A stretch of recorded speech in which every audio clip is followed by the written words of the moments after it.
Hello students, कैसे हैं सभी। आशा करता हूँ सभी बहुत अच्छे होंगे। मेरे बच्चा पार्टी, मेरे स्टूडेंट्स, आपसे एक ही रिक्वेस्ट है, जो भी काम करें आप बड़ी शिद्दत से करें। अगर आप पूरी लगन से अपना काम करेंगे तो सफलता ज़रूर मिलेगी आपको। ठीक है, ऐसा कोई भी काम आप ना करें जिससे आपके पेरेंट्स को नीचा देखना पड़े।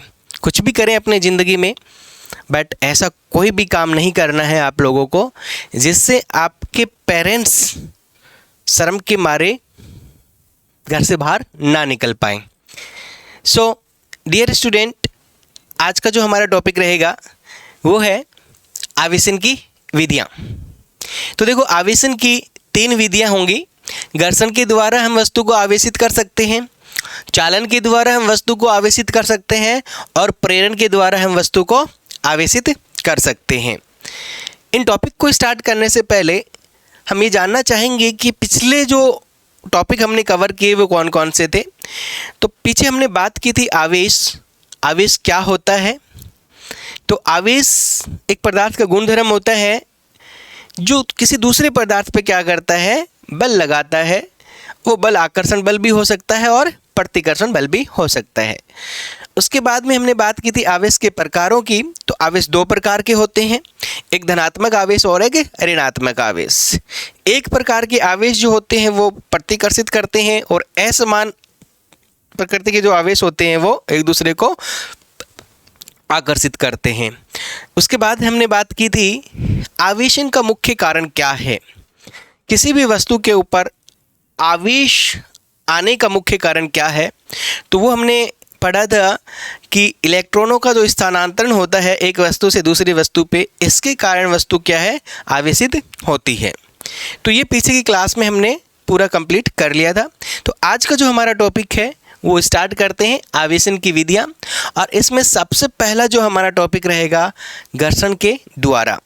तो देखो माय डियर स्टूडेंट, जो पहला आपका टॉपिक है ये है घर्षण के द्वारा। तो देखो, घर्षण के द्वारा आवेशन कैसे होता है, कोई भी वस्तु को आवेशित कैसे कर सकते हो। तो मान लो ये आपके पास एक वस्तु है, ये अनावेशित वस्तु है, उदासीन मान सकते हो। इसको आप अनावेशित वस्तु भी बोल सकते हो या फिर इसको आप क्या बोल सकते हो, उदासीन वस्तु। ठीक है, इस वस्तु का नाम दे देते हैं ए। और जो हमारे पास दूसरी वस्तु है वो मान लेते हैं बच्चा, वो है आपके पास वस्तु बी। ये जो वस्तु बी है ये भी क्या है, उदासीन है। ये भी क्या है, उदासीन। तो देखो, उदासीन या अनावेशित वस्तु की मैंने आपको एक कंडीशन बताई थी कि इस पे जितने इलेक्ट्रॉन होंगे उतने ही क्या होंगे, प्रोटॉन। इस पे भी जितने इलेक्ट्रॉन होंगे उतने ही क्या होंगे, प्रोटॉन। बट जब इन दोनों को आप रगड़ते हो, घर्षण में क्या करना होता है, एक वस्तु को दूसरी वस्तु से रगड़ना होता है। जैसे पेन को आपने बालों में क्या किया, इस तरह से काफ़ी देर तक रगड़ा। तो रगड़ने पे क्या हुआ, इलेक्ट्रॉन जो है वो एक वस्तु से दूसरी वस्तु पे चले जाएंगे। ठीक है, ये रगड़ने से पहले की कंडीशन है। जैसे आप इनको रगड़ेंगे, है ना, ये रगड़ने से पहले है। जैसे आप इनको रगड़ते हो, एक दूसरे वस्तु को एक दूसरे से क्या कर रहे हो, रगड़ रहे हो। ये वस्तु बी है आपके पास। तो ऐसा करने पे क्या होता है, कुछ इलेक्ट्रॉन चले जाते हैं एक वस्तु से दूसरी वस्तु पे। ये पहले भी हम बात कर चुके हैं, जो आवेशन का मुख्य कारण था उसमें यही विधि हमने डिस्कस की थी। ठीक है, और जब कुछ इलेक्ट्रॉन एक वस्तु से दूसरी वस्तु पे चले जाते हैं तो दोनों वस्तुएं जो है वो आवेशित हो जाती हैं। एक वस्तु जो है वो धनावेशित होती है और दूसरी वस्तु है वो कैसी हो जाती है, ऋणावेशित हो जाती है।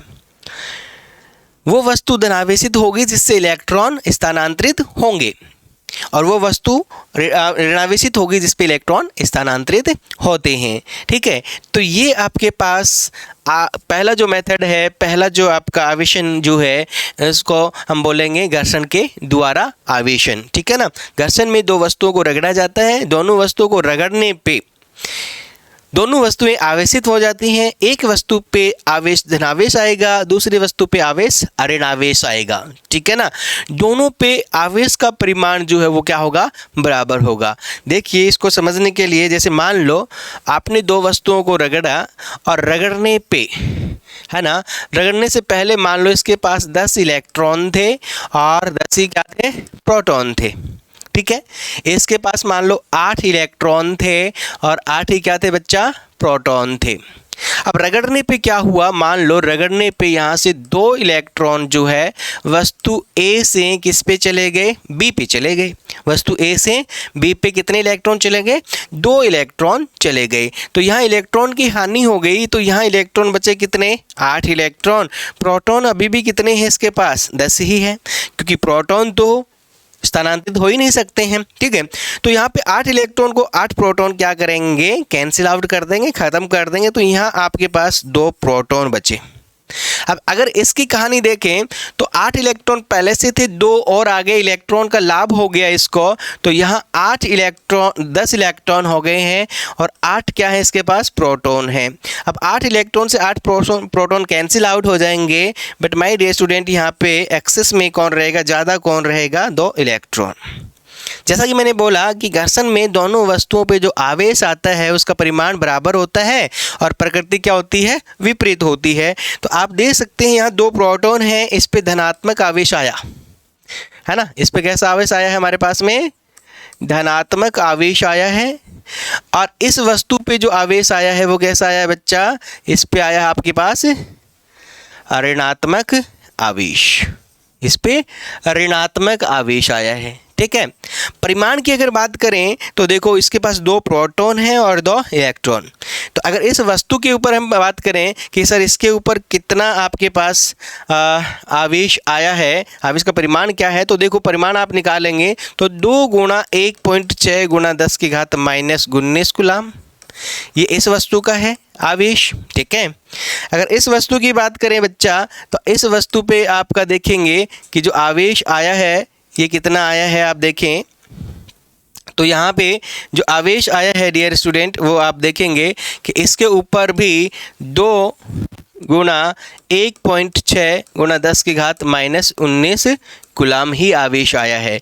ये अलग बात है कि ये माइनस में है और ये किस में है, प्लस, बट परिमाण अगर आप देखना चाहते हैं यहाँ पे तो दोनों का जो परिमाण है वो आप देखेंगे सेम ही आ रहा है। इस पे भी 2 गुणा 10 की घात 2 गुणा 1.6 गुणा 10 की घात -19 है, यहाँ पे 2 गुणा 1.6 गुणा 10 की घात -19 कूलम है।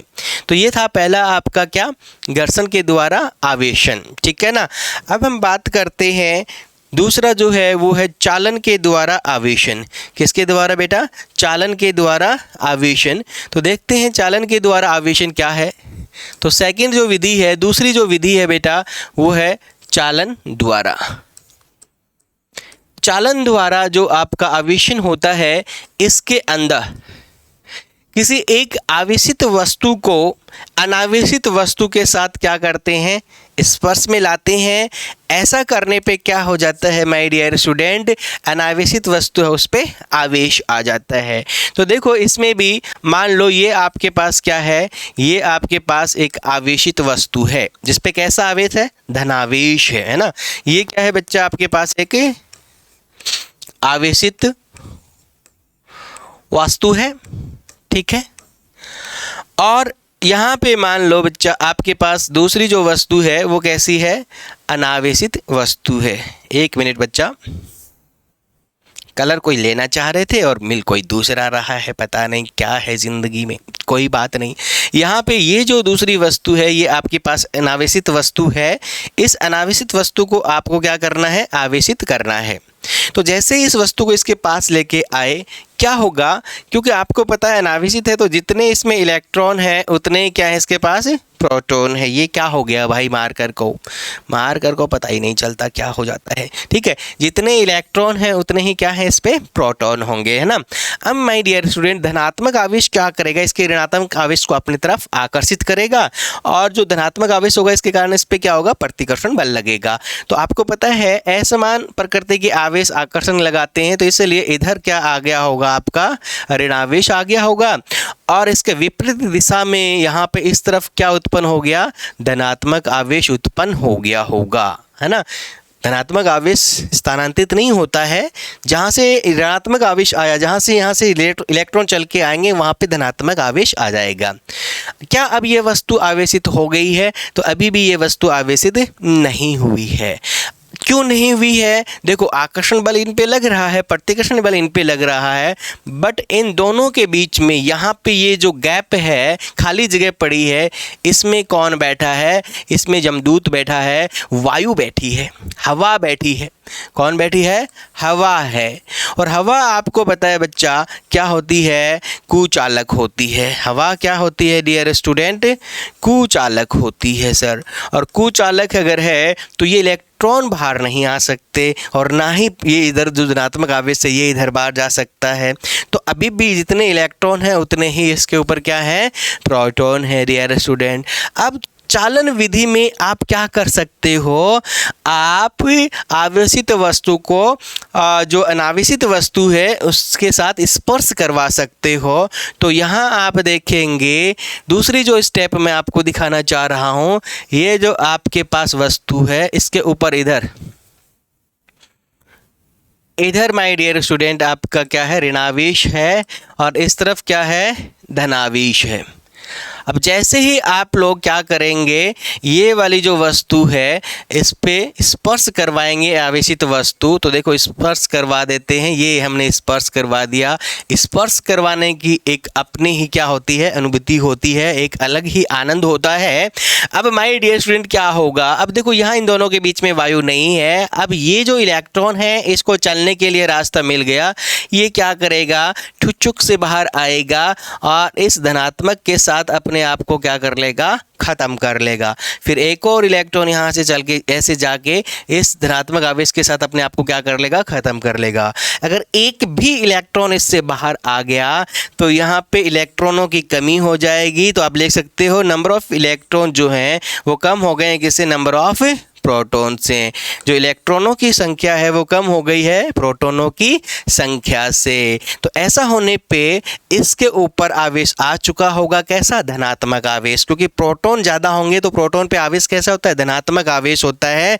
तो इस वस्तु पे जो आवेश आया होगा डियर स्टूडेंट, वो कैसा आ गया होगा? धनात्मक आवेश आ गया होगा। और ये वस्तु जो है वो कैसी आवेशित हो गई है? धनात्मक आवेशित हो गई है। तो ये इस पे आवेश आ गया। तो ये जो आपको विधि दिख रही है, यहाँ से हमने स्टार्ट किया और यहाँ जाके हम ख़त्म कर रहे हैं।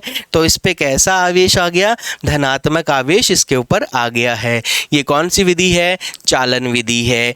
अगर देखो, आप यहाँ देखें तो जो आवेशित वस्तु है उसके ऊपर आवेश कैसा था? धनात्मक था। जो आपके पास अनावेशित वस्तु है उस पे आवेश कैसा आया है? उस पे भी धनात्मक आवेश आया है। ये बहुत इम्पोर्टेंट बात है। चालन विधि में अनावेशित वस्तु पे ऐसा ही आवेश आएगा जैसा कि आवेशित वस्तु पे है। अगर आप धनावेशित वस्तु को अनावेशित वस्तु से स्पर्श करवाते हैं तो इस पे कैसा आवेश आएगा? धनात्मक। अगर ऋणावेशित वस्तु को आप इसके साथ स्पर्श करवाते हैं तो इस पे आवेश कैसा आएगा? ऋणावेश आएगा। ये जरूर याद रख लेंगे। डायरेक्ट क्वेश्चन आ जाता है कि अगर मैं एक धनावेशित छड़ को अनावेशित छड़ से स्पर्श करवाता हूँ तो अनावेशित छड़ पे आवेश की प्रकृति क्या होगी? है ना, सेम प्रकृति होगी। जो आवेशित वस्तु पे आवेश होता है, आवेश की प्रकृति होती है, वैसा ही आवेश आता है उदासीन वस्तु पे या अनावेशित वस्तु पे। ये चालन विधि है। अब देखो, आपने देखा कि ये अनावेशित वस्तु थी, इसको कैसा आवेशित किया आपने? धनावेश। अब मान लो मैं क्वेश्चन लिखता हूँ, चालन विधि से, चालन विधि से, सॉरी बच्चा, चालन विधि से अनावेशित वस्तु को अनावेशित वस्तु को ऋणावेशित कीजिए। कैसा? ऋणावेशित कीजिए। कौन सी विधि लेनी है? चालन विधि लेनी है। तो मैं पहले डिस्कस कर चुका हूँ। आप यहाँ पे एक उदासीन वस्तु ले लीजिएगा, इसको ऋणावेशित करना है। 100% इसके पास कैसी वस्तु लाएंगे आप?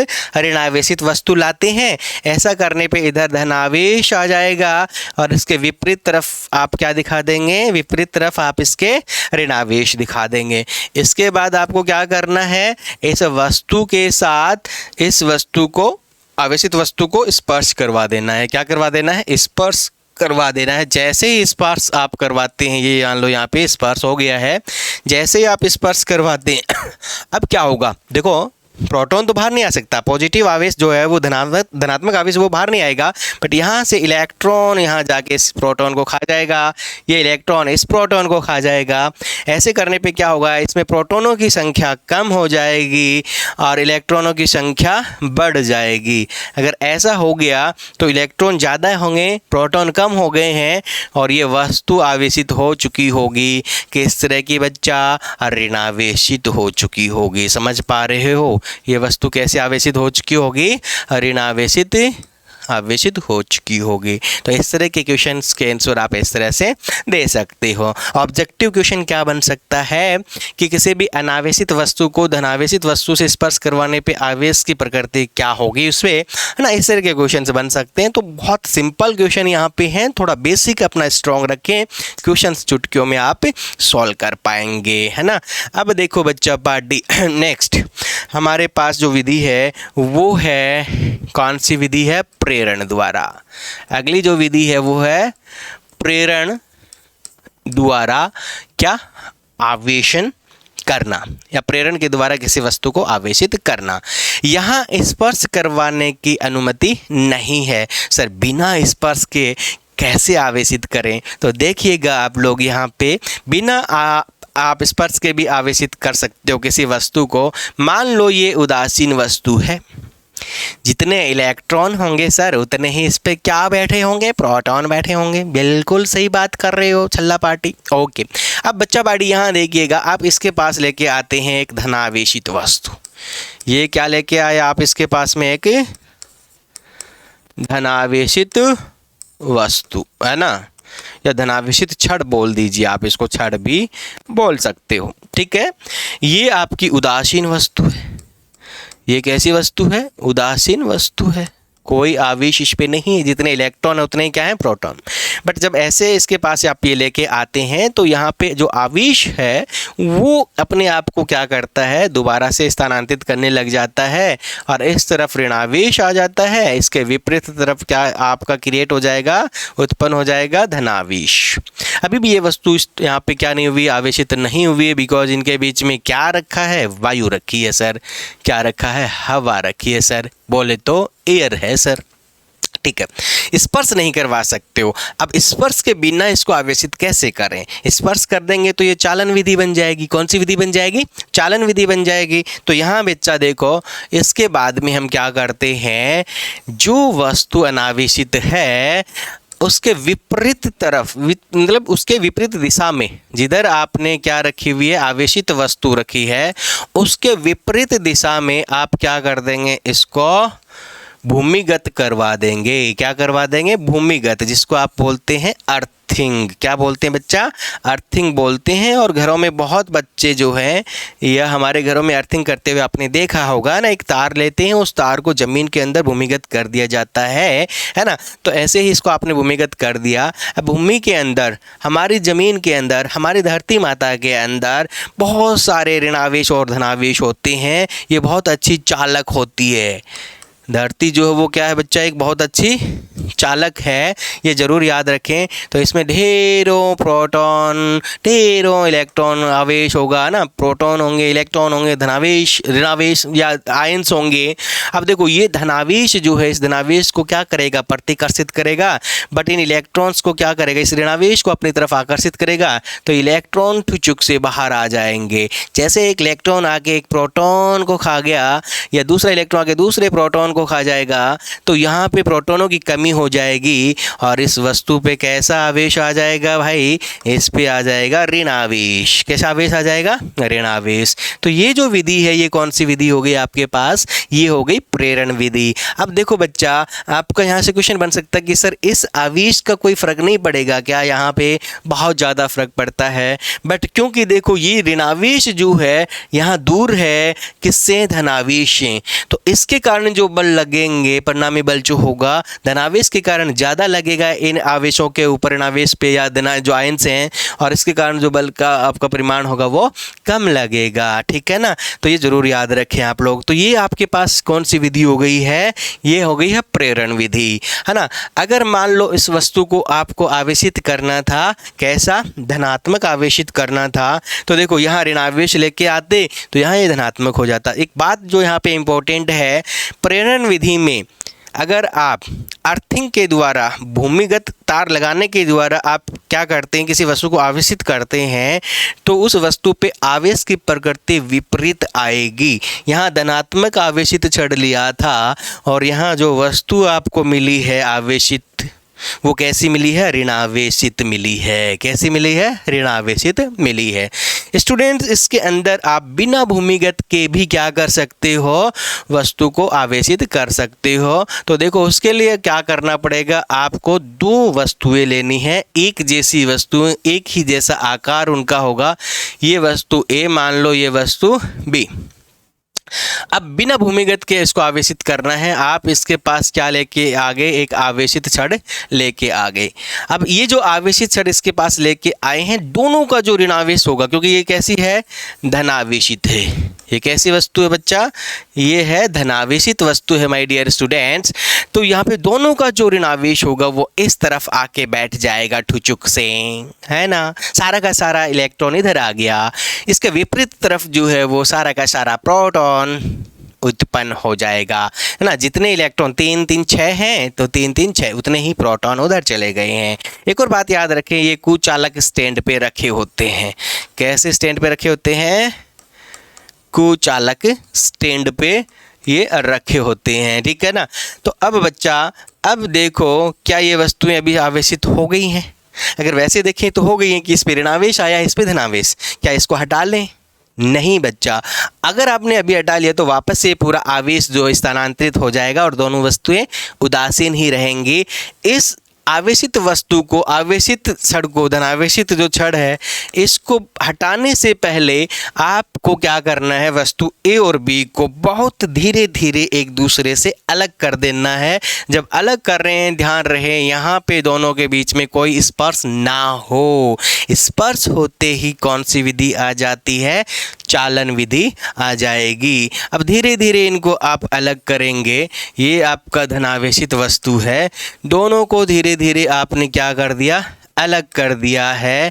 अलग करने से क्या हुआ बच्चा, दोनों के बीच में क्या आ गया, यहाँ पे वायु आ गई है। क्या आ गई बच्चा, वायु आ गई है। ये वस्तु ए है, देखो इस पे कैसा आवेश था आपके पास, ऋणावेश था, ठीक है। और ये वस्तु बी है, इस पे कैसा आवेश है आपके पास, धनात्मक आवेश है।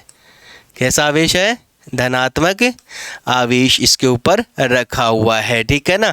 ये धनात्मक आवेश इसके ऊपर है, ठीक है, वस्तु बी के ऊपर। अब क्या हम इस छड़ को हटा सकते हैं, यस, आप इसको यहाँ से हटा लीजिएगा।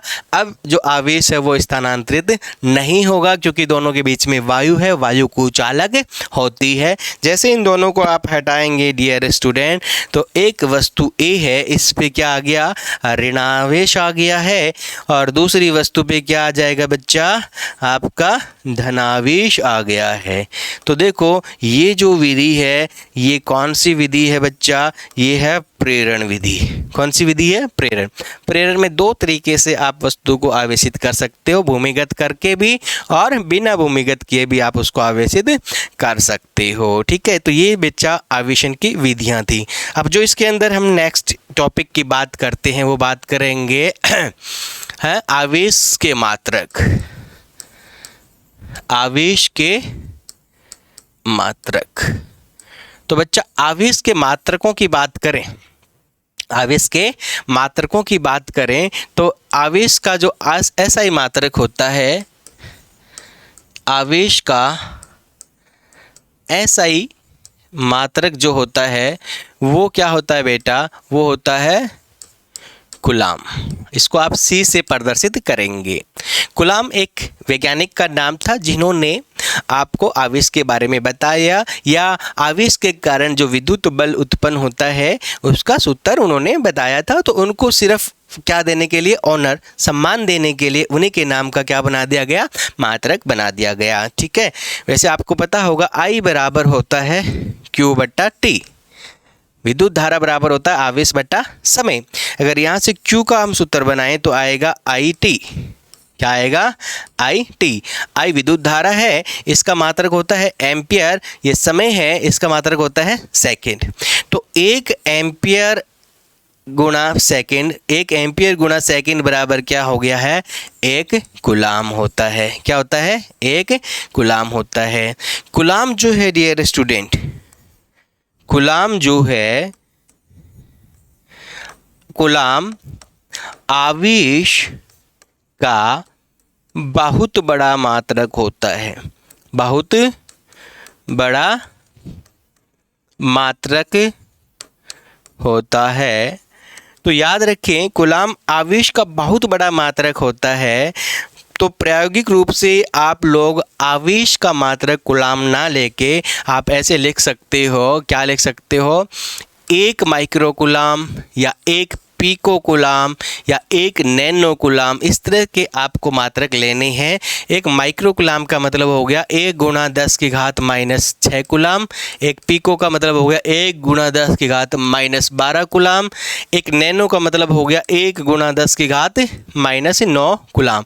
इस तरह के प्रायोगिक रूप से आपको मात्रक काम में लेने हैं। याद रखें, 1 कूलाम बहुत बड़ा मात्रक होता है, ये आगे हम आपको बताएंगे। किसी भी वस्तु को अगर आप आवेशित कर रहे हो और उस पे 1 कूलाम आवेश लेके आ रहे हो तो उस वस्तु का आकार बहुत बड़ा चाहिए, जो कि संभव नहीं होगा। आवेश का अगर हम CGS मात्रक की बात करें, किसकी बात करें, आवेश का CGS, वो SI मात्रक था।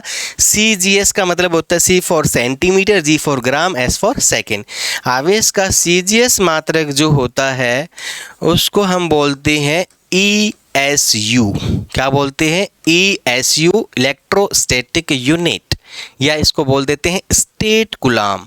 क्या बोल देते हैं, स्टेट कूलाम। कई बार सीधे सीधे क्वेश्चन आ जाते हैं, या आप CGS मात्रक को क्या बोल सकते हो, आप बोल सकते हो फ्रैंकलिन। क्या लिख सकते हो, फ्रैंकलिन। ठीक है, और आपको बता दूं 1 कूलाम बराबर 3 गुणा 10 की घात 6 ESU या फ्रैंकलिन या स्टेट कूलाम होता है। याद रखना, 3 गुणा 10 की घात 3 गुणा 10 की घात 9 होता है। 1 मिनट के लिए 6 नहीं है, कितना है, 9 होता है ESU, या इसको क्या बोल सकते हो बच्चा आप, स्टेट कूलाम या फ्रैंकलिन बोल सकते हो। प्लीज़ डायरेक्ट क्वेश्चन आ सकता है ना। तो फ्रैंकलिन जो है आवेश का CGS मात्रक होता है, या स्टेट कूलाम बोल सकते हो, या ESU बोल सकते हो। ठीक है, अब यहाँ पे 1 कूलाम में कितना ESU या कितना फ्रैंकलिन या कितना स्टेट कूलाम होता है, 3 गुणा 10 की घात 9।